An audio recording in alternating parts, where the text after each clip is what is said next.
ndashaka wumva ibintu 9 muri isi bibabaza kandi bibabaza birenze. 1. Icyambere, Be careful who you trust. ujya witondera abo wizera.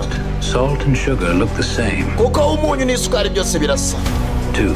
Icyakabiri, Most people respect money, abantu muri isi bubaha amafaranga, not the person. ntabwo wubaha wenyine amafaranga. Ntukabona abantu bagukunda ngo barakwishimira cyane kuko ufite amafaranga.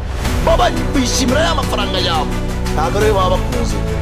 3. Icyagatatu, The person you love the most umuntu ukunda cyane muri iyi si can hurt you the most. niwe ukubabaza kurusha abandi muri iyi si. 4. Icyakane, When you're happy, you enjoy the music. iyo wishimye uryoherwa no kumva indirimbo n'umuziki, But when you're sad, you ariko iyo wababaye ufite agahinda understand the lyrics. nibwo wumva amagambo y'indirimbo neza icyo avuga.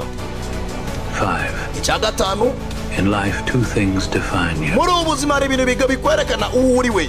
Your patience when you have nothing, Ukwihangana kwawe ugira iyo wakennye cyangwa ntacyo ufite, and your attitude when you have everything. n'imyitwarire yawe iyo wakize, nibyo bintu bigaragaza uri we wanyawe. 6. Icyagatandatu, Comparison is the thief of joy. ati kwigereranya muri iyi si nicyo kintu cya mbere kiba.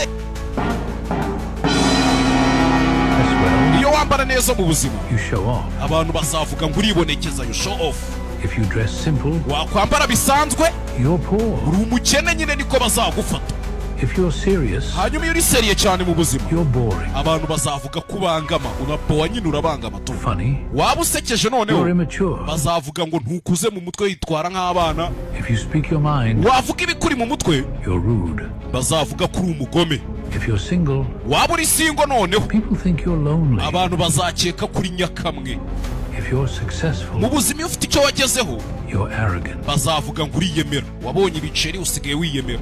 If you're struggling, waba uri guhasoringa noneho uri guhiga ibiceri you're lazy. bazavuga ko uri umunebwe kuko ntacyo urageraho. Honest, iyo uvugisha ukuri people think you're naive. abantu bazakeka ko uri umuswa, uri ikigoryi mu mutwe. If you're dishonest, waba utavugisha ukuri nanone kandi you're untrustworthy. bazavuga ko utari umwe.